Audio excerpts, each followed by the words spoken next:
Yeah, we're going to get this party started a little bit early.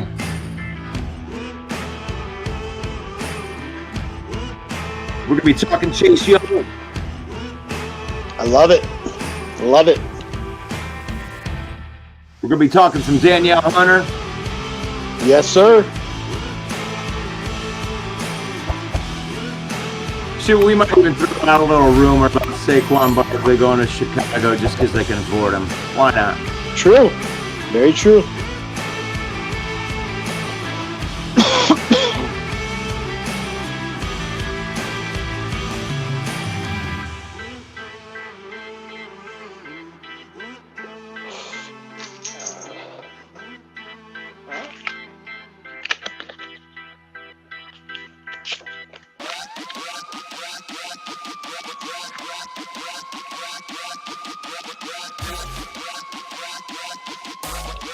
To NFC North Open Mic. Getting started a little bit early with the West Coast Stat Master. I'm right here.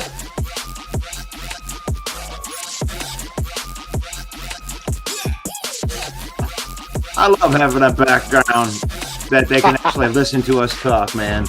That's right. That's right. It's a good thing.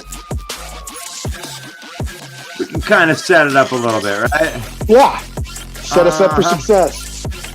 We have to be able to get set up for success. Welcome one and welcome all, ladies and gentlemen. It's the NFC North Open Mic right here. I'm your host tonight. I'm your host. Russell Wayne's your host. Mike's out in Cali. He's out in Cali. He's doing that thing out there. He's trying to get a hold of you, West Coast Stat Master. And, I know. You know what? It's funny. He's just about 2.5 hours south of me of where I'm at. I wish I could have made it out there at prior arrangements, though. And Mike's a good dude. He'll be back. Yeah, he was on business, though, too. Yeah, but we figured we'd get things started a little bit early. We just love talking football. We appreciate you out there. We understand that this is the avid football fan because casual football fan checks out after the Super Bowl gets over, and then, and then good fan checks back in around the draft time, right? And then they get excited for a minute, and then they check back out. But avid football player right here, you're talking football fan. It is June the 12th. I mean, it's the middle of summer, and we're talking football right here. Detroit Lions, I want to thank the Detroit Lions News for letting us broadcast in there. Bill the Packer fan, Mike the Bear fan, NFC North main event, and Detroit Lions villain squad for doing that thing.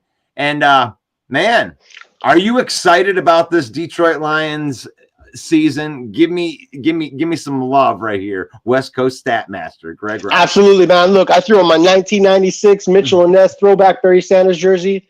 Look, man, this is the most excited I've been going into a season since 2014. We have a completely revamped secondary, some great draft picks coming up.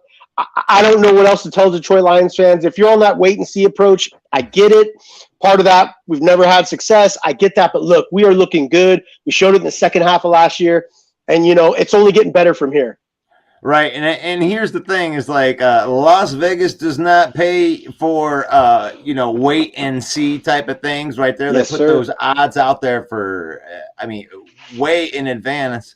And they've gotten so much better. I was looking up some of the PFF stats on Detroit's defense ranked 29th, but there were some different things in that. Now, this was a horrendous 32nd in the league when it comes to coverage defense, when it comes to the DBs. And now you exit out Amani Oruwariye, exit out Jeff Okudah, Deshaun Elliott, bring in Cam Sutton, bring in Mosley, bring in Branch, bring in Chauncey Gardner-Johnson, completely revamp that secondary. And then you actually had a pass rush defense that ranked 14th in the NFL. So really, you fixed that secondary. Is this defense going to be good? Russ, that is the biggest question going forward. Look, I've heard some grumblings in a lot of Lions groups and social media groups that they're a little worried at corner, that we're a little thin there. But look, Brad Holmes did everything in his power to improve this group. Look, we all know Cam Sutton, what he did for that Steelers organization, how much respect he got from a storied franchise organization like the Steelers. Those are no slouch statements. That's something that's real. And you look at Emos coming over from San Francisco 49ers, that team, as of the last decade, more than a decade has been predicated on their defensive ability, their aggressiveness. He comes over there having great success against the likes of DK Metcalf, someone that we absolutely struggled with last year. There's not much more Holmes could have done. He grabbed Brian Branch, Chauncey Gardner-Johnson, like you just said. The versatility, the reload is there in the secondary. And I can honestly say that this looks, as of now, on paper, before the field, that this might be the best secondary I've ever seen the Detroit Lions put on the field. You know what? I might have to agree with you. You got Jameson in here saying, go Brad Holmes. You got John saying James Houston, he is going to bring the heat.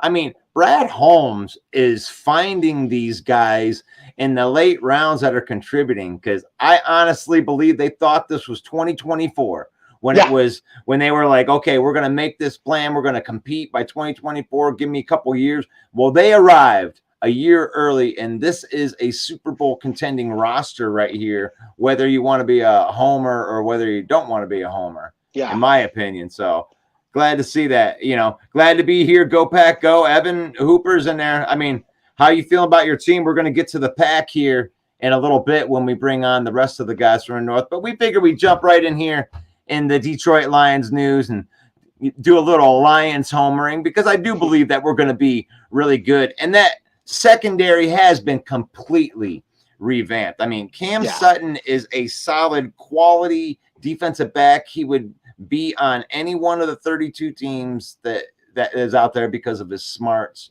And Emmanuel Mosley, I mean, he shut down DK Metcalf in his time over there. So that's pretty impressive. So I like this secondary. I already like the pass rush that, with that rookie, that rookie that was a 20.5 sacks. That broke an NFL record, Craig Rice. I love it. I love it, man. How can you not be excited going forward looking at this defense and bringing in Jack Campbell to kind of solidify that linebacker group? This is probably the highest touted prospect we've had at linebacker since DeAndre Levy. And I'm talking about the prime DeAndre Levy. We got something special in Jack Campbell. The guy is just football smart, no nonsense type of guy. He's kind of got that throwback old school vibe, but he's got the speed. Maybe not necessarily the elite sideline to sideline speed, but the guy is good and he has great instincts, and that's something you need out of a linebacker, especially at our linebacker position. And he's long, and where he won was like in the coverage. I mean, this guy's got ball skills because he played basketball, and I mean, he just gets these one-armed interceptions. And I don't know if you've ever seen this kid with the ball in his hand, but he doesn't just go down and intercept the ball. He's got ball skills. So they think that he's just a linebacker, but this guy, he's going to be a cog right in the middle of that defense. And he's not going to need to be sideline to sideline, really. I mean, he's going to be in the middle of that defense. So, all right, look at this one. We got Ray saying Aleem McNeil is going to be the key to the D-line. Good point. Good point. I mean, they didn't draft a defensive tackle high. I mean, what do you think about them not drafting a defensive tackle high? I mean, I know you wanted to be a proponent for that. Yeah, you know, Russ, I was there from day one saying, hey, man, if Jalen Carter, which our staff didn't seem to be a key fitting piece. I'm not going to go into the young man's history, post-championship. We all know about it. It just didn't look like it was going to be a fit here. So our Detroit Lions, Brad Holmes, passed on him. We'll live to see if that was the right decision or not. And then we passed on Kalijah Cansey, who the Bucs ended up taking right behind us. But, you know, when the reports came out that the Bucs were looking at Jack Campbell, and then they figured we take Cansey, you know, I'll just state it like this. Aleem McNeil is absolutely the X factor, like our Roy Bradow commented on. This guy has the most upside. Look, I love John Kaminsky. I love his story. Broderick Martin looks to be a little bit more of a developmental project type player. Isaiah Buggs, love his story. Great run stuffer. Lacking in the pass rushing department. Aleem McNeil is absolutely the key to this cog in this defensive line. He doesn't have to necessarily be Ndamukong Suh type elite pass rushing interior. Yes, he does. No, okay. or Cam Jordan or one of these elite interior. He just has to be good and suffice, you know, and bring that situation to where he could snack up a center and a guard and give our edge rushers potential to get one-on-one opportunities. And you look at out there on the edge, we've got one hell of a rotation out there. and possibly even a better rotation if these rumors or these Vegas odds are true. Oh yeah, yeah. I mean, we're gonna get into that when we actually start the NFC North Open Mic. So what I'm gonna do right now is I'm putting the open invitation out there, and like I said, main event Mike is not here. He is out there in California, and I'm hosting the show. I hope I'm an adequate host. I don't mean to steal that from those Pride of Detroit guys, but they're really, really awesome. I love sharing their content out there because they write good articles. But yeah, bring yourself on here. And you know what I'm going to do? I'm actually going to make it official. We're going to do our little promo right here. Let's do our NFC North intro right here. Here it goes.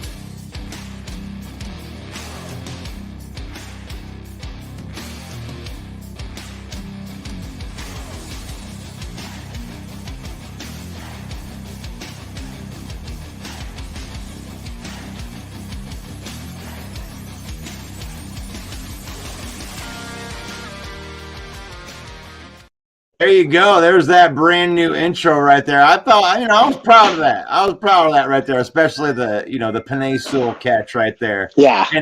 And starting right off the bat, we got Packer fan 808 in the house. What's going on, brothers? Evan, right? Yep. Evan Almighty in the house. That's right. Packer fan extraordinaire. That's so right. Welcome to the show. And, we got a couple things that we really want to touch on, but we can start with the Packer stuff right here. And I want to hit the open mic, what we were hitting on during the week, Evan, and talking about this Clifford out there balling in training camp, and they say that he might be outshining Jordan Love. And how you feeling about this? I mean, either way, whoever balls out more, it works out great for us. I mean, regardless of who the starting quarterback would be mid-season, who's outplaying who, we still have good quarterback play in that case. Yeah. If someone underproduces, then somebody else is going to overproduce. Yeah, so it's not really even a bad thing because we're not even in training camp, really. This isn't like serious news or anything when you're running out there. But it's nice to know that you got the young kid out there balling a little bit. Maybe there is a little bit of a quarterback competition out there. And I wanted to also touch on this Joe Barry versus Gutekunst thing. And we even got John Dorn in the house, too. Because what's up, John? What's up, John? How you doing, brother? What's happening? Let me shut down some of this shit. I'm getting an echo. Okay. Yeah. Let me know. So it's over the same old Lions. Okay, what do you want to talk about, the Packers, or do you want to talk about the same old Lions? Let's talk about the Packers, about that quarterback, Clifford. He Yeah. He had one good 2-minute drill, and that's it. And that was it? Everybody's just throwing out that on a portion. It's just one little 2-minute fucking end zone thing, and that was it. Hey, but that's like your fifth round. I mean, your fifth round draft picks. I get you, John, and let's put a positive spin on this. At worst, maybe you're developing a good quality backup quarterback, man. I see that part, but yeah. I mean, look. Everybody's like, oh, he's now doing the fucking Love. There ain't no fucking way. No? Yeah, okay. This is definitely Love's job to lose. I don't think there's anyone confused about that. I just think on a positive note, John, I think it's amazing to have this Clifford kid come in because this is a position that is usually taken for granted here in the NFL until it happens. And when your starter goes down for any amount of time, man, it is nice knowing you can go and hopefully it's not a stretch, but if it's 2, 3, 4 games, that you could at least go 500 in those games, man. I would like the quarterback to be a little younger if we draft him, no? Like 21, 22, right on there, young, you know? Here's the other thing. We got the same problem. But you got John. Hooker. Hooker's a good. Yeah. I'm thinking he might be taking that job away from Goff. I'm saying. Possible, but Yeah, he's I mean, also I 25. don't He's know. old. I don't think it'd be this year. maybe but when he gets his ACL back, it could be year. possible. But I mean, it's Goff's job this year. He's got a shot at the strap this year. That's what he wants, you know. Okay. Yeah. And then next year, we'll see. You know, The only thing that what I'm concerned about the Packers is actually right now is our safeties. Our safeties are bad right now. Well, Yeah. Yeah. Ford, he's 74 PFF. I mean, he's got the nose for the ball. I like him. I do like him. Can I ask? Go ahead, Russ. I wanted to throw this back out there to them because, like, Aaron Rodgers, I know you guys will hate him now, but he says that it was Gutekunst. But I like Gutekunst. I like how he handled that trade and everything like that. So the question is, I mean, Joe Barry's got 8 first-round draft picks on that defense right there. I mean, if he doesn't produce a top 10 defense, are you guys thinking about a new defensive coordinator? Definitely. Definitely. Go ahead and throw a take on that, Evan.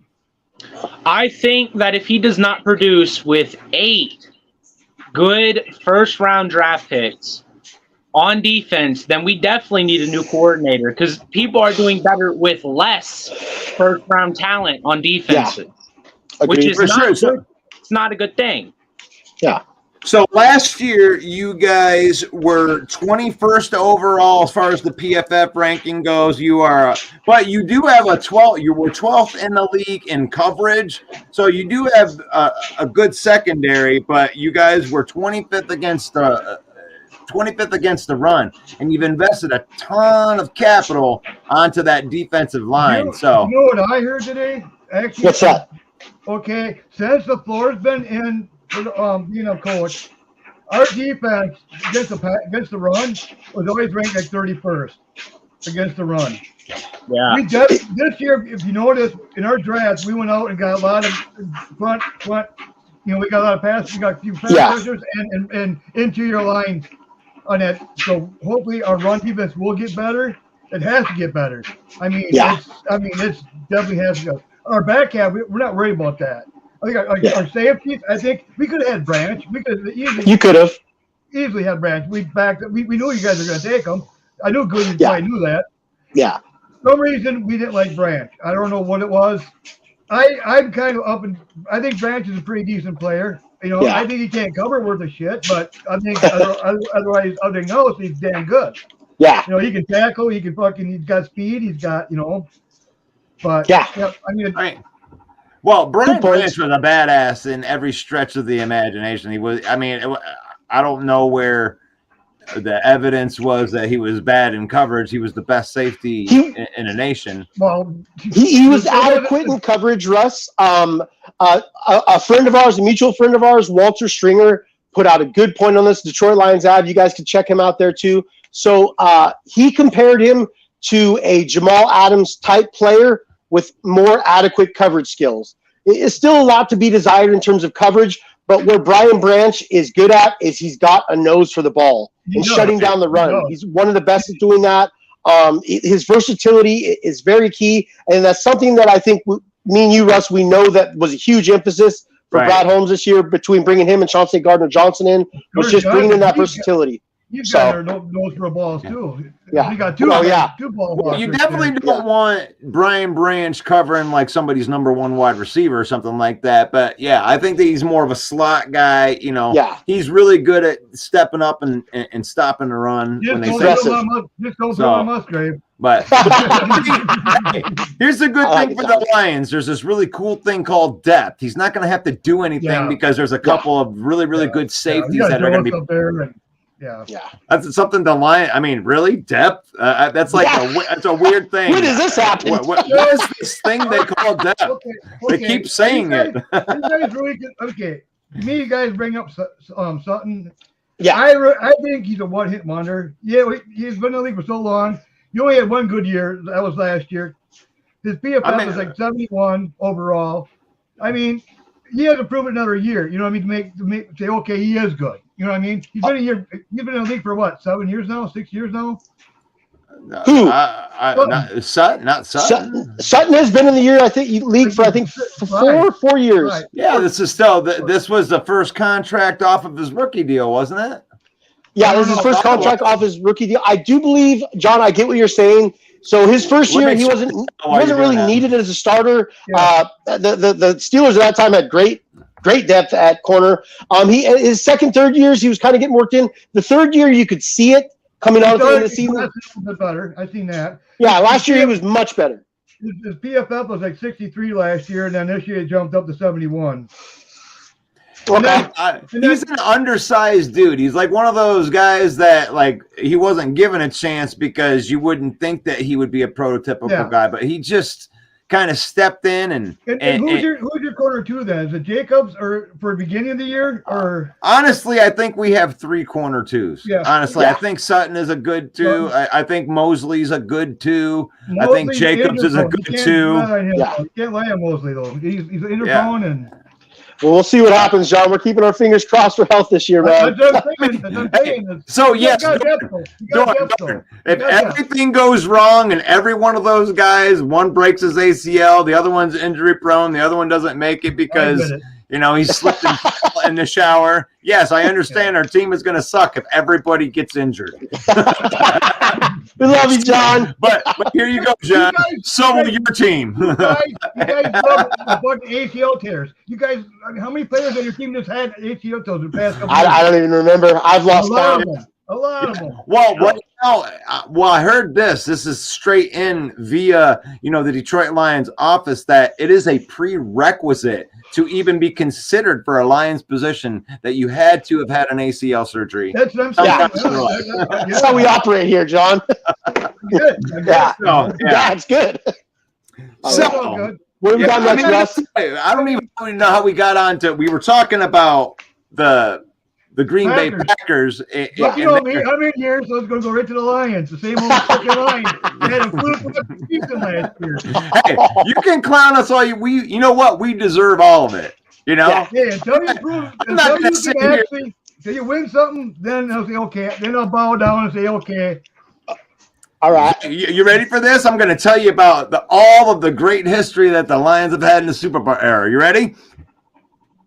Thank you. Yeah, here we are. I didn't fall asleep.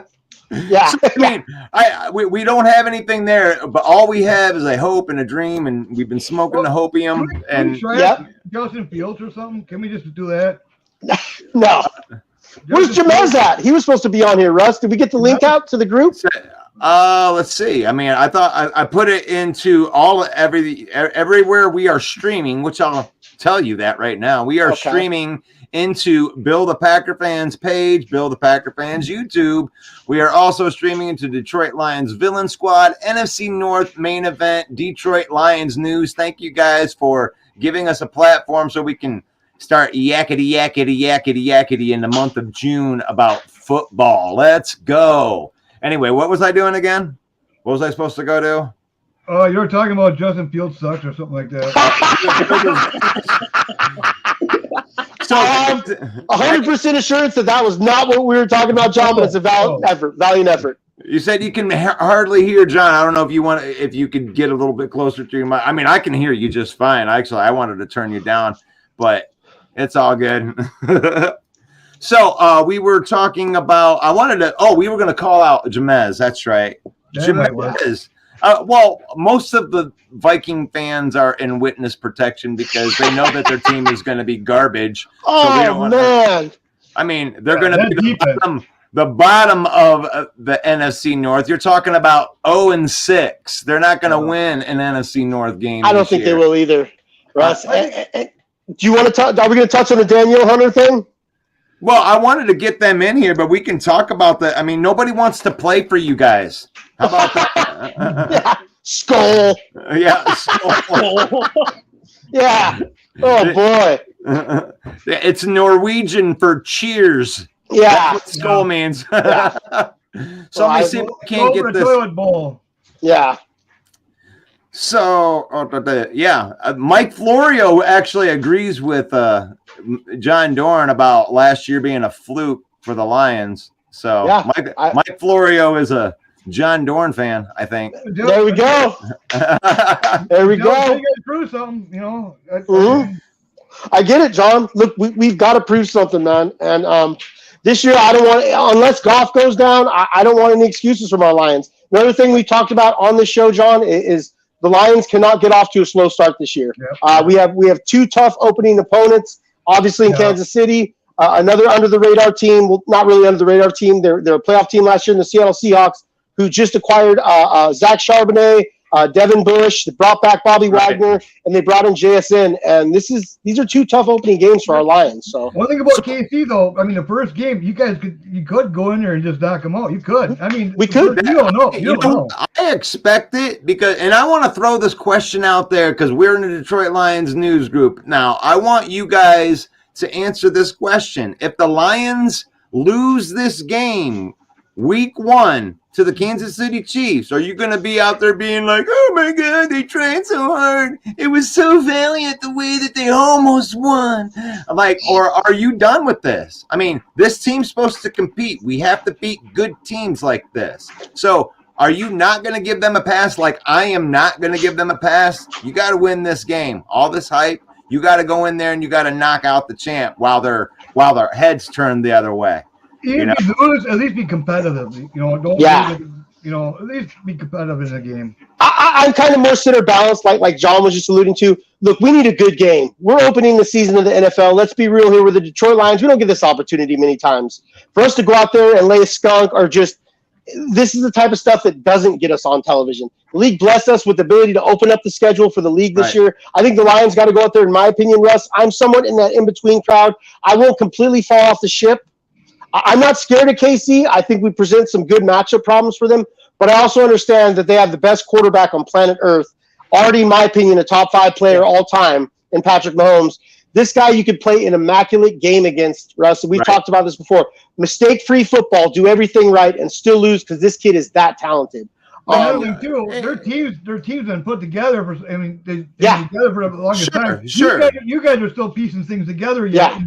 And you guys get your chemistry yet. But this is the first time I've ever been able to say this as a Lions fan. I think the pieces are there now. Like I think that they believe that this roster is the roster that will compete. And then, we'll see what happens as the year goes forward. But we got $90 million next year, so I'm not worried about this is. We're not the Vikings, John. We got a manager in control that's actually making good deals. Yeah.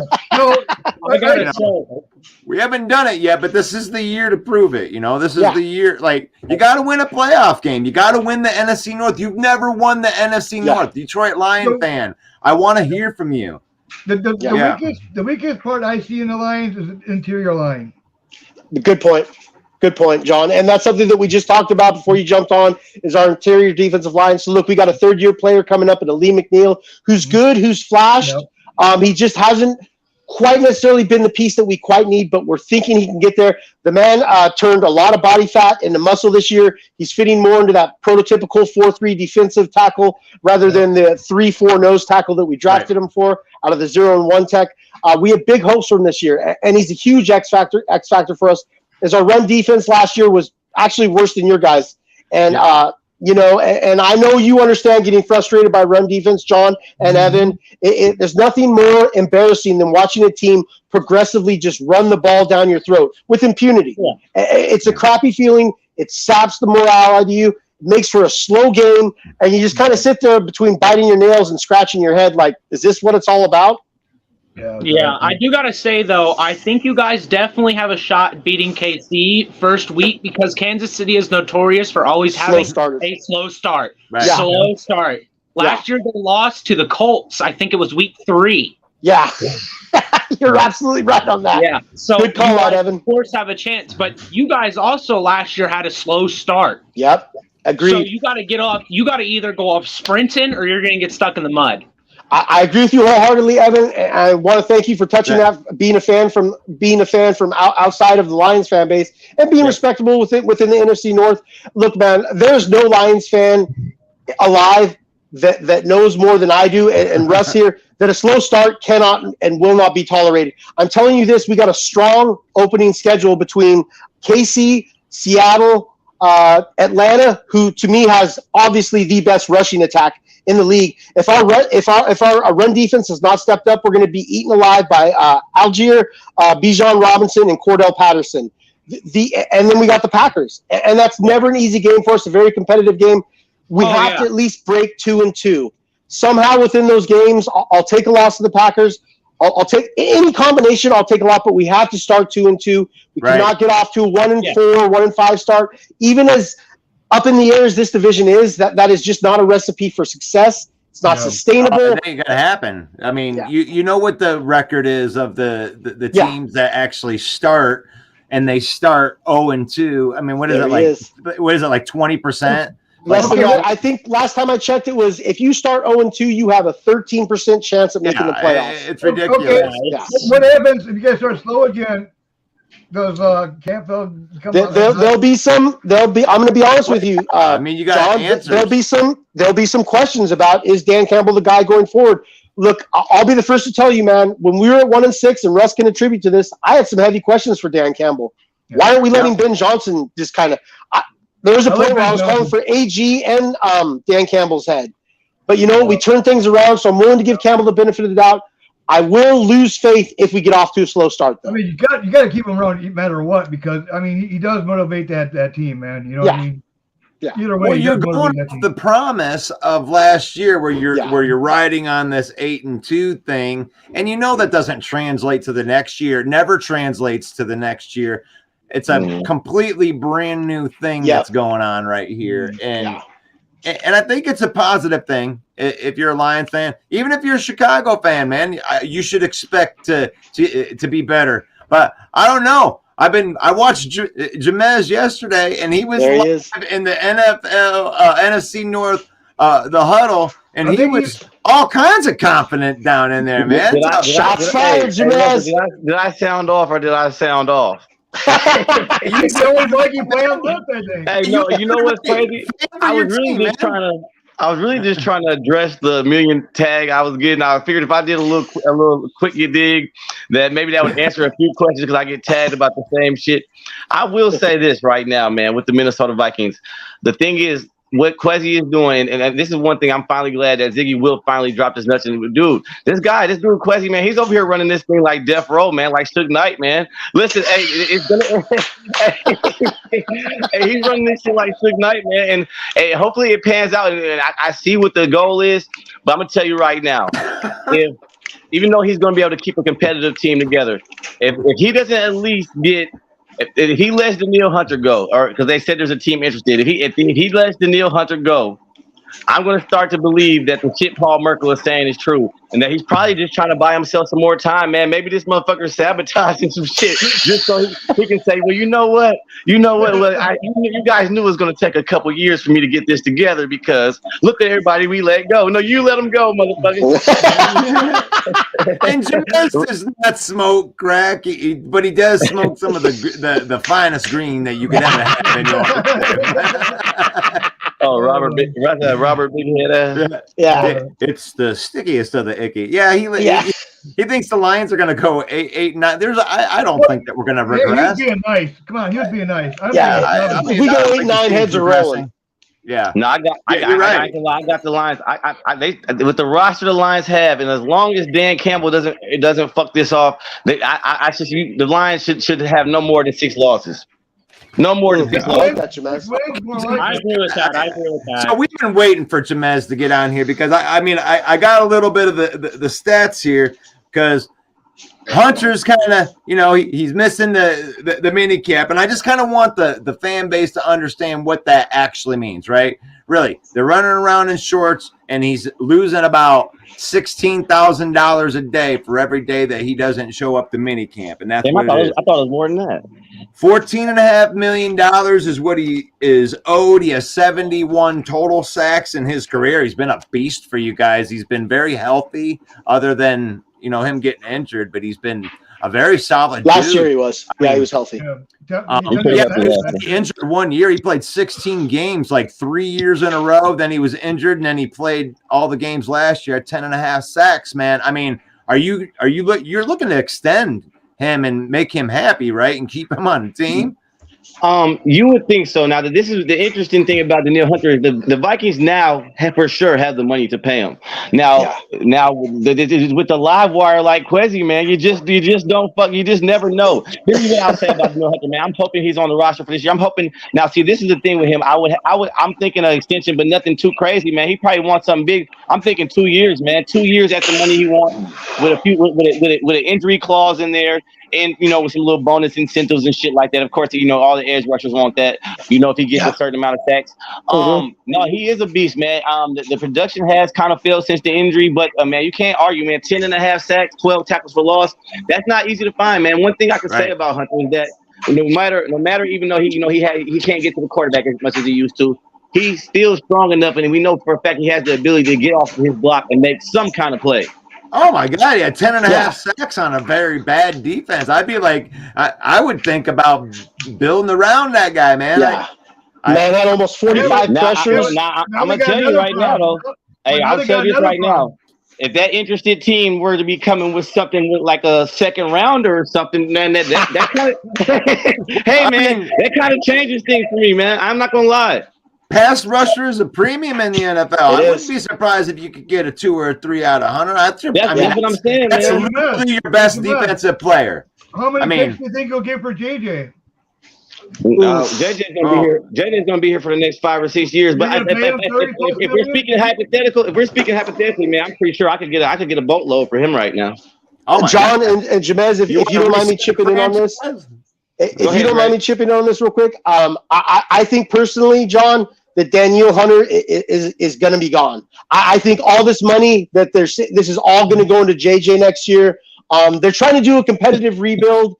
Essentially, it's hard to make it out when you've lost so much talent, so much of your team captains, so much of your leadership, so many players that you've leaned on for years and years. Just psychologically, when you step in that locker room, it's a totally new room there. No Kendricks. Barr's been gone now for a couple of years. Harrison Smith isn't getting any younger. And this is not to bash on you, Jamez. It's just keeping it real, man. I know you brought in Davenport, who produces when healthy. Unfortunately, he's been healthy 1 out of 5 seasons. That one season, he was a beast. But now we're starting to dabble into that. What is really going on with the Vikings? Are they cleaning up cap space for a complete rebuild next year? Or I think any money that they're saving right now is going to go into investing in JJ, which is a well-made investment. Justin Jefferson, to me, inarguably, to some, arguably the best wide receiver in the league. Yeah, I'll just leave it at that. Who's going to throw him the ball in 2024, though? Well, depending on if Danielle Hunter is there or not, maybe Drake May, maybe Caleb Williams. I'm just kidding, Jamez. I think your offense is good enough to compete with anyone. I'm not so sure. They're keeping it together with Kirk Cousins and the band. They're keeping the offense together. They drafted Addison to keep the offense being competitive. So you got Addison, you got Jefferson, you got a trio of decent running backs with TJ Hawkinson. The offense is still going to be potent, guys. I'm not worried about the offense at all, man. I expect them to be somewhere around where they were last year, top 6. Okay. They might slide a ranking or 2. But the defense is just a complete mystery, man. I know for what I'm willing to admit off the rip is that at defensive tackle and linebacker, we're thin, man. I think the secondary is actually more put together than you guys are giving it credit, man. I think just off some of the guys we got returning from last year, and just the fact that we still got that veteran leadership in Harrison Hitman to teach some of these guys the ropes early on. They say Flores' scheme looks pretty goddamn good, man. Like I said, you can't give a guy just complete shit and tell him to turn into sugar. But I think, man, this defense, if we can at least get down to fucking the 18th or 19th, 17th ranking, if we can at least get down there, that would be such an improvement for last year, man. Yeah. I want to say this final thing before I pass the torch. Even with all these guys we're losing and how much the team could possibly regress without them, you got to remember, even with all these guys, let's say we never released any of these guys, man, we still couldn't even get a fucking home playoff win versus the team we beat in the regular season, man. Couldn't even get past the team we beat in the regular season at home with all of those guys. It's time to get some money for him, man. Oh, okay, Jamez. Now, I feel you. Yeah, of course you would want to move from the 32nd ranked defense down, but how do you do that by getting rid of player after player? Now, Flores is good, man, but you're asking an awful lot out of this guy to come through, and I think that they're really just looking to blame the whole damn thing on Kirk Cousins, like they've done his damn career there. So he's going to since he's got here, really pretty much, right? Yeah, absolutely. He's like the purple Jared Goff. Yeah. He's the whipping boy. Is producing, and they go, oh man, it's all Kirk Cousins' fault. So he still needs to prove more. Yeah, I saw a post today from one of the Vikings pages. They said, if things don't go right for the 2023 season, Kirk Cousins may become the scapegoat. Like dude, maybe is that something new? Yeah. Need 8 yards and throw it 3. Yeah, I knew someone was gonna say it. So I saw that today, Jamez, and I saw you jump on that, and I was just like, that's what they would do. They would blame the whole damn thing on Kirk Cousins. He throws for 5,000 yards, and they lose 12 games because they can't stop anybody. Against the Giants, even. Even in that Giants game, they like to throw that last play on him, dude. He actually rallied that off. He rallied the team back into that game, man. The defense did shit on him, dude. Everybody wants to. If I was Kirk Cousins, I wish he was more of a meaner guy. I wish he had more of a Baker Mayfield attitude. Because fuck you, me. If I was Kirk Cousins, I'd go downtown, Minneapolis, downtown New York, somewhere. I'd have a nice crew out there. I'd be letting people know how mad I am. Goddamn it. I'd be letting people. If I was Kirk Cousins, he's just too nice of a guy. I'd be letting people know how pissed off I am. I'd be laying out my numbers. Listen, dude, I had 8 game-winning drives last year. That's tied for first all time. Damn it! Yep. What else do you want me to do? In that playoff game, he threw for 272 yards. He had 2 touchdowns, 0 interceptions. It's like Kirk Cousins is crucified because he's a pocket quarterback, and we like quarterbacks that can run. New era, Russell. And that's part of the issue. You guys started to cut in here. I think that's part of the issue that all fans of the NFL is, look, we look at all these new age quarterbacks, prototypical. All of them are mobile. All of them have huge arms. All of them have this ability to get skinny in a collapsing pocket and still produce like exceptional highlight plays. You know, you look at quarterbacks like Kirk Cousins, Derek Carr, Matt Stafford, who just don't have that ability, but they excel in a lot of other areas, and they're still able to put up good stats. What Rodgers was at one point, John, you can attribute to that. Rodgers, to me, Steve Young, a young Elway, all those guys come to mind. Those guys, Michael Vick, obviously, Randall Cunningham, all those guys come to mind of those guys that started setting that trend of like, holy cow, these guys are revolutionizing the game. And so what happens, Jamez, is you can't help it when your franchise, winning or not, and it's a looky-loo league, a copycat league where you look around, even us fans, and we're like, I want my player to do that. Why can't he do that? And it's like, well, it's just not meant to be. God didn't design it like that, or however you want to put it. But here's the thing. It's like shit. Yeah, if Cousins had Josh Allen's legs, we'd probably be in the Super Bowl. True. Yeah. But would you? Because here's the thing: is like people that can extend the plays. You're really talking about like maybe 5% of the game. So the other parts of the game, that's where everybody sells the pocket quarterback short, because the 95% of the game that's played just with a guy in the pocket trying to get the read out to the correct person and playing within the scheme, those are the best quarterbacks. But plus being able to escape the pocket is one of those extra things. But you have to be able to go back and manage the game. Even if Patrick Mahomes, he can still manage the game when he needs to manage the game. Yeah. He needs to hand the ball off, do a little bit of dump off, play ball control. It's the guys that can't separate it are the ones that get, put out of the league. And that's what we'll find out about Justin Fields this year. That's a great take, Russell. Just like we said with Mahomes, he's not going to try to force it with his legs and just try to play hero ball when the shit's on the line. You know what I'm saying? He's going to literally use his mental as well to figure it out. Yeah. Yep. And if I need to be a wizard, I can be a wizard. Now if Goff That ain't gonna happen with Goff. When the ship breaks down, he's like, okay, I'm just gonna go ahead and fall down because he might be able to slip up into the pocket, step up into the pocket, and get like an extra second. He can buy time like that, but he ain't gonna be running out of the pocket, dancing, throwing the ball off of his sidearm and shit like that. Crazy shit. Ain't him. It's like, look, if the shit's breaking down, just give up. Thank God you have a good offensive line. yeah, for sure. That's what you have to have. I mean, if you have a pocket quarterback, if you don't have a good offensive line, you're done. How do you beat Tom Brady? Well, you beat his ass. You collapse. You gotta get him early and often. Exactly. Definitely. Oh, D-Hop to the Lions. This just won't stop. Oh my God. Come on. I want him to, but my God, you guys, let's be patient. Let's trust our coaching staff, our GM's job. Look, I get it. Look, I'm one of those guys. I want D-Hop too because I'm a selfish person. I want that star name. Look, we all do it. Go ahead, Russ. I'm sorry. He just wants to buy the jersey, man. That's it. Okay, talking about D-Hop and stuff. What do you guys think about the Lions?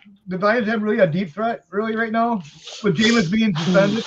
Ooh, that's a tough question. A lot of Lions fans right now. I'm going to be forthcoming with you, John. They're living on the nostalgia of Marvin Jones Jr. and what he used to be. I'm just going to put it out there. Marvin Jones Jr. is 33 years old. I still think he's a great 50-50 ball catcher, somewhat of a safety net for Trevor Lawrence last year, even though he got his number 2 spot snatched up by, I want to say, Zay Collins, I think it was, for the Jaguars. But right now, he's a huge X factor, and how much he could bring this. He's essentially our only deep threat at this point, with J-Mo out the first 6 games. So that is something that I'm worried about, that me and Russ, that a lot of Lions fans have talked about in depth. Yeah, I don't know if I'm that worried about it. I mean, they got a lot of good pass catchers. It's like I think they got a 1 and 3 threes.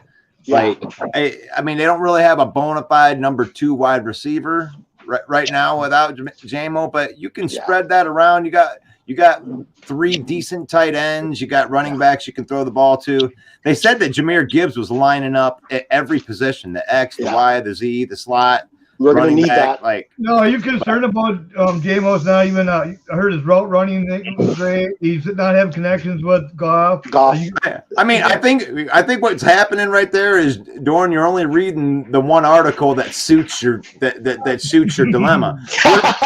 Did you read the article that said that he was unguardable? There was another one, John. It was there. I read actually quite a few of them that he's up and down. He's up and down. Yeah. I've been seeing reports that Laporte is tearing it up. He might be climbing the ranks real quick. And I'm pretty sure the Lions, they're not going to play that game like, oh yeah, you just got here. If you're the best player, you're probably going to be on the field, man. That's how you should do it. I mean, it was the 4th pick. I mean, you're expecting that guy to contribute early. That was one of the top 3 picks. And Jamez, you touched on something. Look, man, I'm going to tell you something that separates this Lions regime, Coach Campbell, our GM Brad Holmes, something that separates them from past regimes such as the Quinn Trasher regime, where it was all predicated on veteranship. You're a veteran, so you get to start. You're a rookie, you flash, but you got to earn it. It's not like that here, man. Truly, it's an open competition at every position here, and it's something that Coach Campbell emphasizes, and it's something that us as Lions fans appreciate, because there's nothing worse. Had this been Quinn Trisha, James Houston, we might not even have seen him last year, man. And that kid brought us 8 sacks last year, Russ. Right. So this is someone that we might not have seen under the Quinn Trisha regime, man. Dan Campbell has an open door, man, open competition 24/7 throughout offseason and during the season, man. If you could play, if you could ball, and you're outshining other players in practice, in camp, you're going to get a chance to shine, man. Great. That's the way I see it. Hey, the way I see it, man, if you're medically cleared to play and you're the best guy, you should be the one out there. Absolutely. But I think the Packers, they like to draft and develop, and I hate that because they slowly bring the guy in. It's like work him in. I get you, John. John, can I ask you something? Any reports about Lucas Van Ness? Because that's a guy, or Evan, if you could touch on this too. This is a guy I was looking at our Detroit Lions. I was actually looking at 6 just in case the draft board got all messed up. Me and Russell went through a billion scenarios. Main event Mike as well. Any reports on how good Lucas Van Ness is doing? He's looking really good. He's ripping it. He's going. Yeah. Oh, Like, man. It was a classic Packers pick. When we got him, I called that I knew we were gonna get him. Everybody wanted JSN. I was like, no, it's gonna be Lucas Van Ness. Sure enough, we got him. I've seen his college tape. He has a very limited tape. He has a very high ceiling, but he also has a very low floor. He could be a complete bust. But so far, OTAs, he's been ripping it. Okay, so I guess Sean Gary are going to be two very high impact edge rushers when they both are on the field. And you touched on something. I just wanted to ask one more thing between you two guys. So what does this mean for Preston Smith? Does this mean he's on the clock? He's essentially on his way out? I mean, I know Packer fans are kind of about him because he's inconsistent. He'll show up one game, be a highlight reel, and just kind of disappear in stretches when needed. He's one of the actually top rushers that can actually stop the run. Yeah. I mean, the guy, Good point, John. You can't run against him. That's He's a the good point. elder. He's the elder of the group too. I mean, it's actually a pretty young defense. His contract ain't that bad, so it's not like, so. But I think when you get all three of them on the field at the same time with Kenny Clark, oh man. So let me dispel something for people that are out there that think that Van Ness, because he never started a game. Let me help you guys understand something. He didn't start a game, but that wasn't because he wasn't good enough to start a game. That's an Iowa thing. Yeah, only seniors get to be the actual, listed as the starters of the team. So him coming out as a junior, I'm not going to allow you to penalize the. See, Iowa needs to stop that shit, man. And we were just talking about that. Iowa needs to stop, man. That's what I'm saying. He probably would have went a little faster in the draft. One thing I'll say about the kid, he got his NFL body already. That little motherfucker is ripped, bro. Yeah. That young guy's cut, man. Yeah. Looks like he's immediately ready to attack off the edge. I agree with you, Jamez. Like I said, kudos to the Packers for picking him up, man, because like I said, we ran through a million scenarios, and some of our fan base was like at 6, and I'm like, well, if he's the best player available, I mean, you know how these draft board things go, you guys. Yeah. I mean, technically, I wanted that receiver, but do you want to respond to that? I wanted the receiver too, but I did too. But do you want to respond? I'm not mad about the pick at all because I watched his tape. This guy will run, even though the guy's gotten past him. He will keep going. Yeah, he won't stop until that guy is out or he's in the end zone. It's funny you touch on that because from what I've heard, with all the drafting reports from the Athletic, his RAS, as well as PFF, his motor, his comp was almost to Aiden Hutchinson. And like I said, I was already having visions in my head of Hutch on one end and Lucas Van Ness on the other. So I think you guys got a real winner there. Yeah, I think so too. I think I had to look at his tape because I don't watch many Iowa games myself. So when we drafted, I'm like, okay, let's see what we got. And I was like really mad to begin with because I really wanted JSN. We needed a slot kind of receiver like he was. And of course they don't go that early in the draft usually. So I was like, okay, well, I looked at his tape. The limited tape we had was phenomenal. He got down. He did some spin moves. In an Illinois game, I think it was, he was really ripping up the turf, just going after the quarterback, not stopping until he was even like against a higher pick. I forget who it was who got drafted higher than him. He was still ripping it against him. He just needs to refine his play, get his moves down and dot the I's and cross the T's, and he'll definitely be one of the premium edge rushers next 2 years. All right. Russ, where are you at? I'm here. I was just letting you guys talk. I mean, you guys had a good thing going in there, and I didn't want to snap in on it. But, I mean, I wanted to hit this comment right here where it says that nothing says that Ness will be a bust. So what I do know about Ness, the possibility of him being a bust is just because he's raw. He is raw, and he has one move. That is the knock on him. He has a bull rush that is nasty, and that is good. That will work in the NFL. Yeah, it will work. Just if people anticipate it, they can. If Lots of once he tackles out stops his momentum, No, they will anticipate it, and if he doesn't come up with another pass rush move, then he will bust because straight bull rush people do not make it in the NFL. So he will have to learn a couple of other pass rushing moves. That was another thing in his tapes. Like if you stopped his momentum, his initial bull rush, he there was a couple times he managed to go around, but most of the time it was just running into a wall. Yeah. Well, Michigan just pushed him right out of the way. Michigan did whatever they wanted to do. So that was him going up against a grown man. So like you can't push around a lot of these punk asses in the Big Ten, but when they got up there, you want to see what they can do. You got a lot of beefy tackles in the NFL that you're gonna have to deal with fucking around. A lot of beefy tackles in this division, Jameis. Yeah, and you got some very good tackle play here, man. In this division alone, he gonna catch hell trying to go get some of these tackles. All right. So what got next, Russ? I got something for you guys because this is something that I've been thinking about right here all day long. This is something right here. It's been out there. Chase Young, man.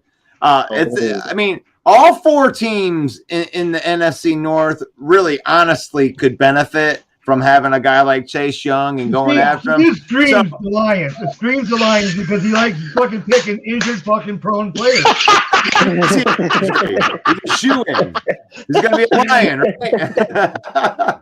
So, yeah, I mean, what do you think? I mean, Jameis, how about we'll start with Viking Nation. What do you think? Skull, are you guys interested? I mean, hell yeah, we could. I saw a report yesterday. You know, the Vikings, for some reason, a lot of these off-season reporters for the Vikings, they like to attach themselves to any and everything. So I've already seen a report that the Vikings are supposedly trying to make this happen. I mean, if we could, he does come with an injury risk, but man, when he's healthy, man, that dude is if I could get him right now, I would feel like I replaced Z Smith with no problem. Yeah. I mean, I feel like Z Smith was never here if I could land him. But right now, I don't know. He could definitely have impact on any roster, man. That kid is good, man. Yeah. All right, then. Still young too. Let's go Statmaster. What do you think, man? How about some Chase Young? You liking that? Look, man, I'm a huge fan of Chase Young. I want to give a shout out to my guy Melvin. He brought this up.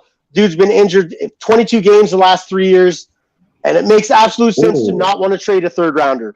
Exactly. But this kid is amazing when he's on the field. This is not just some ho-hum or some above average edge rusher. This is a player that when he's on the field, he's one of the most gifted. The kid just has that it factor, man. It's just we got to see if he can get past his injuries. Now, a third rounder for Chase Young, it seems a little rich for my blood. If we can give up like a fourth rounder or Charles Howard or package some players, Charles Harris, Julian Okora, some of these guys that are good in flash, but might not make the roster this year or might be buried in the depth chart, I'd be absolutely okay with it. Look, the kid, I can't help but think of his days. Shout out to my boy Stephen Thomas and Russell here.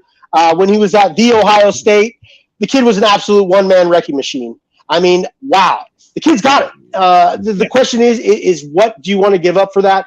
And the second question is that something that I'm kind of seeing hypocritical from our Lions fans is like, look, the same thing I see with D-Hop is, we shouldn't get him. He wants to go to a contender.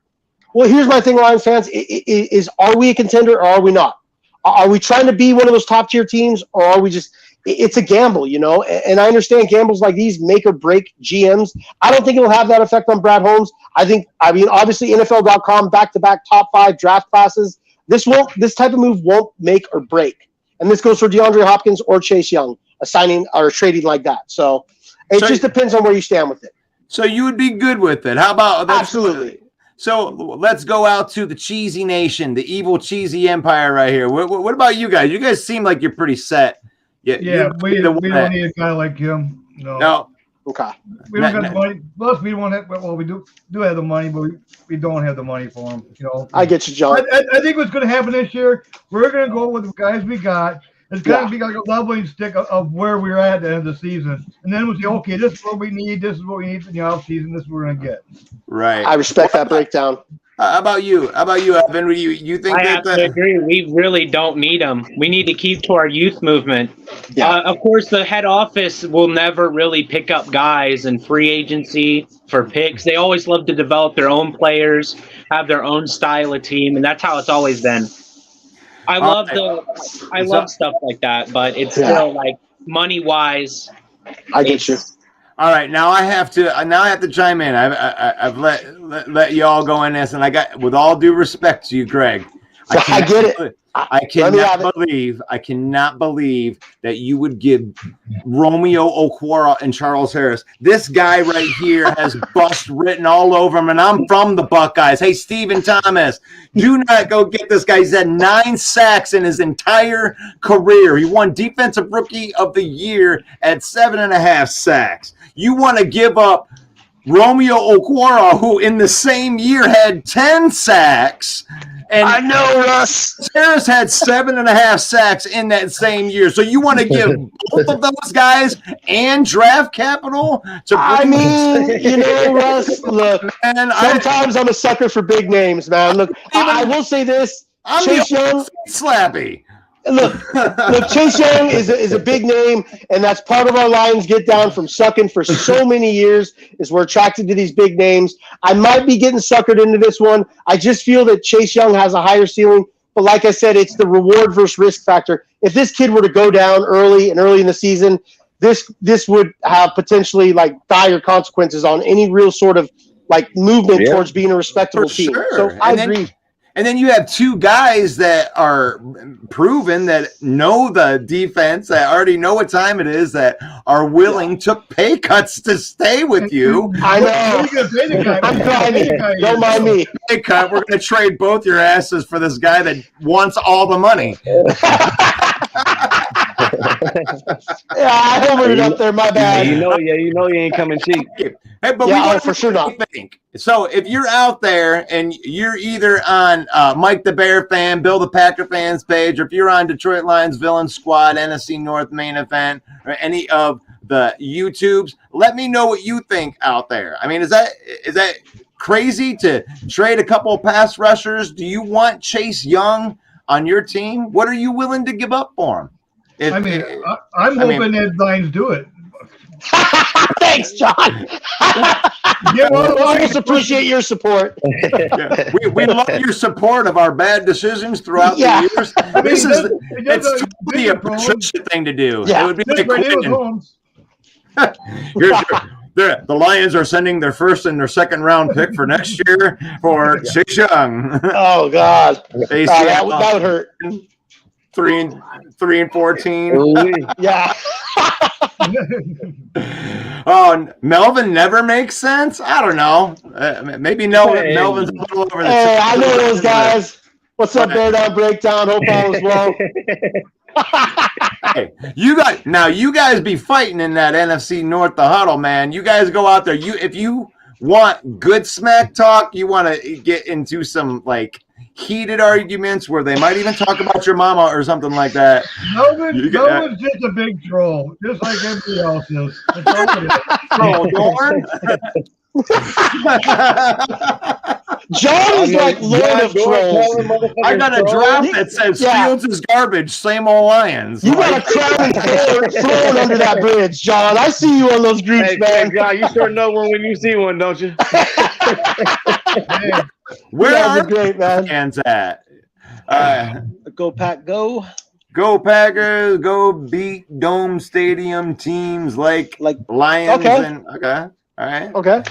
You'll be saying that about the Chicago Bears here shortly. Yeah. I'm excited for that Bears game. It's one of those classic first week rivalry. Both unproven teams. Nice. Both have completely new just setups. They're not going to cut Hunter. They won't cut Hunter. I know that. There's no way they're cutting. Look, Hunter. Zero chance. Yeah, Harrison Smith took a pay cut. Harrison Smith already took a pay cut to stay. He's not getting cut, man. Hey, Jabez, if you lose Harrison Smith and Daniel Hunter, what are your chances of success this year? Like, damn, Rod D. Thompson, you just trying to cripple us like that, man? I'm telling you right now. I'm gonna tell you, if guys that's already taking pay cuts get cut, we got some real issues. Goddamn. Yeah. 49ers getting Cousins. Ooh, that'd be good. Yeah. I'd like we that. already turned them down. They already got the best offer. The 49ers don't want him no more, man. Well, one thing, since there's no Bear fans here, I mean, really, I've seen some 12-5 predictions. I mean, what are these guys? I mean, what are these guys doing, man? Oh man! I mean, you guys want? I mean, jeez. I mean, is Justin Fields? I mean, let's say Justin Fields is like makes a massive jump, right? Maybe he throws for 3,000 yards, gets like 30,000. A massive jump at 3,000. Oh my God! It's true though. No, yeah, Russell, at least 3,500.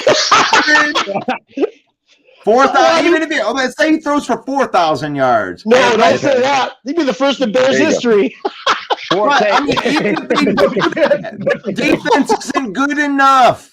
Like, even if he goes for 4,000, they're still going to lose 11 or 12 games. Like, you're going to go 7, 8 wins, maybe 9 wins. I feel like they were like where the Lions were last year. You know, it's a very similar situation in my opinion, Russ. You're hoping. You got the hopium going. You got it in there. I think the one thing that separates their situation from our situation, Russ, is the fact that they had a lot more draft capital to play with in year 2. They went out and they made some good key acquisitions. Trayman Edmonds, one of the best linebackers, and in my personal opinion, TJ Edwards, one of the most underrated linebackers. They went out, they scored those 2 guys in normal Bears tradition to have great linebacking. It's linebacker university there. We all know that. We understand that. My only question with those moves was, is it the right move in today's game? You know, linebackers, they're just not what they used to be. They're not heavy. You'll see a lot of dime packages out there, even nickel packages with just one linebacker on the field. And so that's my only question. I do think they'll improve somewhere between 7 and 9 wins if Fields takes that next step. If he does not take that next step, 5 and 6 wins, and I think that they'll probably move on from Fields.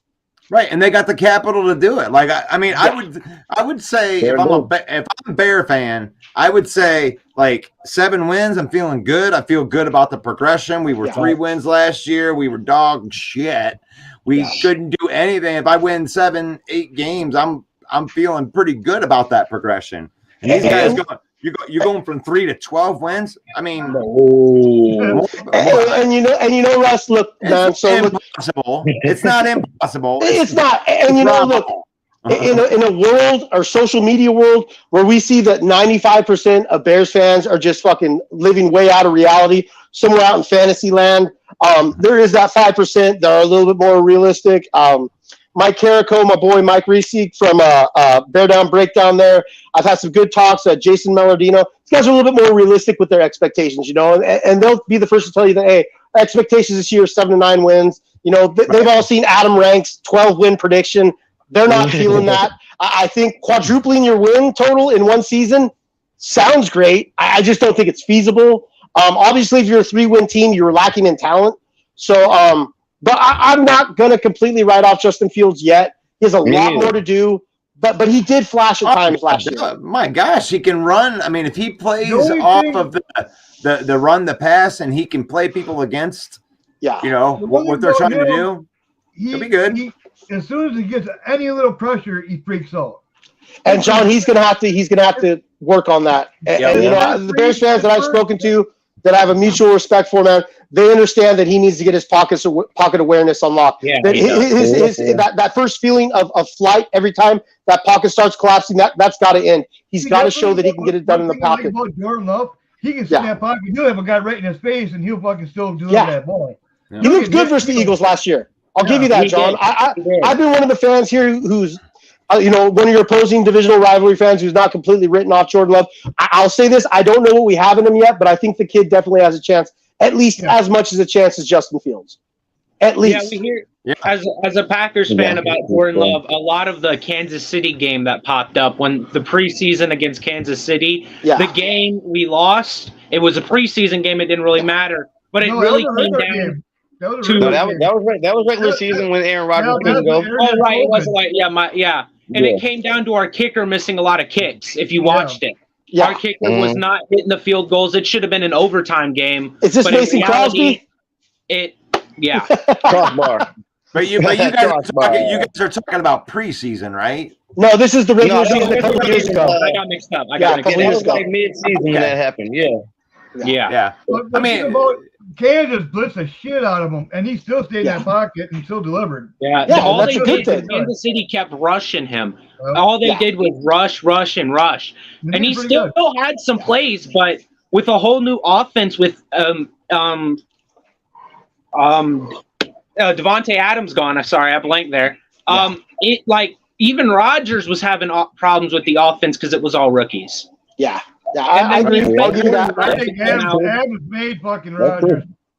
Adams made Rodgers. I like that, John. That's a very bold statement there, buddy. How the hell did Devontae Adams make Rodgers? How did he make Rodgers when it took Adams 3 years? Bro, it took Adams 3 years to even learn how to catch the ball, man. In John's defense, y'all used to call him Drop Vontae out there. In John's defense, I think what he was kind of trying to say is that there's a possibility that Devontae Adams was help bolstering a possible, not confirmed, possible declining Rodgers. As we've seen Rodgers last year. Now, if you're saying that, if you're saying Adams carried him in the last couple of years, I'll give you that. Awfully convenient. Awfully convenient. I got you. My bad, John. I got you. You're good. I love the convenience. As soon as it goes out of town, I saw it happen with Rodgers. God, I got 2 weeks of some great flip flop. But if you know me, with you, you know me all last year. I wanted Rodgers. Oh, he's overrated. I love Rodgers again. Oh, he's overrated. John, do you forget that Aaron Rodgers dealt with the most drops in the NFL last year, bro? 42 drops, man. What do you want him to do with that? Damn ball going up high, low their feet. Fucking. Yeah, I want him to place it better. John, you said he was throwing dirt balls? Fucking he was at people's feet, man. Did you watch the game or what? Jesus Christ. He's doing all every game. Look at the fucking Lions game, the first one.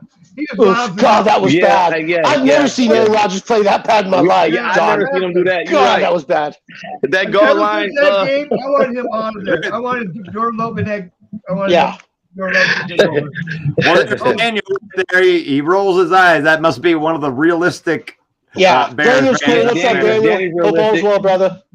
I mean, where's Ken Doby at? I mean, really, I said Justin Fields' name like 3 times. He usually materializes. Yeah, man, he's like the candy man. And then he talks about a kicker for a half an hour. Yeah. You should trade for kickers. Janikowski is the greatest of all time.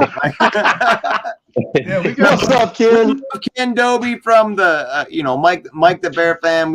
And really, I'm going to put a shout out to Bill the Packer fan because there's 2 Packer fans that are representing the Packers on this show right here. So yes, go follow. If you're a Packer fan, go follow Bill the Packer fan because he puts out great Packer fan content. I'm not into it. I usually go clown his page. I think Jamez does too. But if you're into that, go like Bill the Packer fan.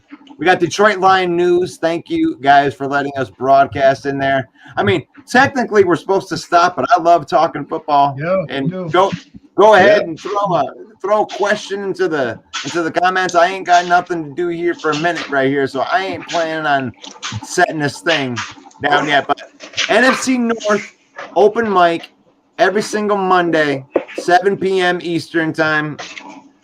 What is that for you guys? That's 6 for you, Jamaz, right? Yeah. 6 Central. 6 for me. 6 for me. And all the way on the West Coast, he'd be at like 4 It's 3 o'clock because we like the sun. Yeah, don't mind us. On the sun. Mm-hmm. Yeah. So these Bear fans thinking 12. I mean, I love. Gosh, I just love how much parity there is in this division right now. It's close, man. I've been covering the Lions for a couple years now, and it's like, especially during the dark ages of Patricia, it's nice to actually have like hope of something. Yeah, that's it. I'm going to give it to you guys. Look, man, Packers fans, this must have been a real nice run with Aaron Rodgers. Not saying you guys are going to flop this year at all, but you guys had something good going on there for a good minute. You guys were all competitive. Look, man, when it comes down to it, there are 3 teams. If you were to ask any casual fan off the streets, hey, think of 3 NFL teams. Usually the Cowboys, Packers are first two teams off people's tongue, man. Yeah. You guys have been a great run. You guys have been competitive for a long time. I respect you guys that are sticking around. In our NFC North Huddle group, a lot of Packers fans have gone ghost. John Dorn, not you. Evan, I'd like to get you in that group if you're not already a part, man. Kudos to you guys, and best of luck this season, except for when you play us. You guys aren't going to be down for long. You guys won't be down. I know how the Packers operate. If you guys do have a down year, as John was alluding to, I think they're going to spend this year trying to find out what works, what doesn't, who's good, who's not, and you guys will be back, man. You guys got a lot of draft capital going forward. You guys are set up for the future. Especially with the potential 2 first-round picks next year if Rodgers plays his games. And then we can always throw stuff back and try to get a good quarterback in the draft if neither Sean Clifford or Love works out. But as I'm saying, I'm hoping from this organization they don't let Jordan Love, if he turns out to be that guy, walk all over him like Rodgers did. I don't think that'll ever happen again. Yeah, I don't think so. And John's right there. I think, to be honest with you, because of the pressure from Packers fans, Packers fan base, look, your GM's in deep with your community. It's a community-based team. I think they felt the pressure for the last couple of years. I spoke to this about Nick Green. Shout out to him, part of the Frozen Tundra Network. Had you guys traded him last year, you guys would have got a complete King's ransom for him, like Deshaun Watson, the Russell Wilson trades. But you know what? Goot went in there and he salvaged the situation. I don't think we'll ever see that type of trade market value again for quarterbacks again after what happened with Deshaun Watson as well as Russell Wilson. So he went in there and salvaged it and just did the best he could. And as Russ said, man, he's invested a lot in your defense, you guys. And with that defense, I don't think you guys are going to be as bad as a lot of people troll on social media. I think that defense is going to keep you in games. You know, if Jordan Love can just be at minimal a decent game manager, I think you guys can hover around 500, maybe even get 10 wins. So, yeah, my win percentage here, I'm thinking 9 to 7, somewhere in there. Okay. Because our roster is still loaded with good on defense and good on offense. Well, that's where the question reigns in from Joe Barry. It's like, you got a ton. I mean, you guys should be rostering a top 10 defense, and for some reason it's not there yet. So I think it all hinges because Gutekunst is pumping. Yeah, Gutekunst is finding depth people. He's like our draft Jaden Reed, a wide receiver we took the second round. He looks really good. I saw some of his tape and he looked really good. And then there was a O-lineman we got from Bowling Green very late in the draft. But see, what people don't realize is that Jordan Love actually he ran the OTs last year all by himself, pretty much because Rodgers was there. Yeah. Even during the season, he ran with the ones because Rodgers was with his thumb and his old age. He only practiced like a couple days a week. That's it. Anyways, Jordan took all the first round thing. Yeah. I will say, if we traded Aaron Rodgers last year, I don't think Love was ready. And I think LaFleur knew it. And he's like, dude, that's the question. Is he ready now? I mean, because here's the thing. He should be. See, they brought Clemens in, quarterback coach Clemens. Mm-hmm. He came in, I don't know what he did, but he did something with Jordan Love. He did something. That's the only reason he hasn't retired. Something clicked. Well, that's why I like what Gutekunst did. Like, if I have to give some respect to the enemy, I have to, like, them extending him and making the extension less than what it would have been for a fifth-year option. That doesn't put a good, it's not like he's patting Love on the back and saying, you get an extension because you played good. It's like, no, man. We're trying to cover our butt and make sure we ain't got to pay if you don't everything for you. Like, look here, if you don't pan out, we got an extra first round pick and we're about ready to replace you. And as a matter of fact, we might try to replace you this year too. Like, I mean, another thing is like, he's been out there in the California, throwing to Aaron Jones and Dobbs. And I've seen that. Okay, good stuff. So Rodgers never did that shit. That he didn't. I promise you that. And Dobbs just came out and said not too long ago. He was saying like Rodgers didn't even talk to him much. It's like how can you have a quarterback not talk to your receivers too much? Yeah. It's like Dobbs is, he does not work. All the receivers, everybody feels comfortable with Love. Because they're all their age. They're all the same age. So they get along a lot better. They, they're doing more shit. They're going voting. They're doing a whole bunch of shit together. So thank you to Nate the Great right here for the comment. 9 to 8, 10, 7, 7 to 10 is where I mean that is kind of where the Packers are because of the That's where I got him. uncertainties. Yeah. What about Luke Musgrave? And I Ooh. know that some of the people said that we wanted to get what's his Jackson Smith and Jigba. I think that these two tight ends that you guys got, I think there were 5 tight ends in this draft that were of a top 100 grade, and you guys got 2 of them. So one of them's an excellent blocking tight end, and the other one being Musgrave. That dude's an athlete, and I mean, for a tight end, he's got speed. That's right. So that's to me, I think that he's what you wanted your Travis Kelce kind of guy to be. You want him to be that guy, and he can do blocking. He's a decent blocker. One thing about tight ends, it's the hardest position besides quarterback. Yeah. It's a lot of expectations. You're right. Yeah, I mean, if you're expecting the guy to play the tight end position, that's a 3-year deal. Yeah. Usually with everybody, even the best ones, it's a 3-year deal. Demora would get probably more reps than anything. I mean, and him and Lover got good connection together. So that's a good thing. Tight end. Musgrave's more of a pass catching tight end, so I expect him to make a impact earlier than I would a traditional tight end kind of guy. Yeah. I think he'd be a good security blanket for Jordan Love. Help Jordan Love development. Anybody want to comment on that? Tom Clements? I was just saying that Tom Clements. Yeah. Yeah, he helped. Yeah. Something clicked once he came in. His footwork's a lot better. His mechanics are a lot better.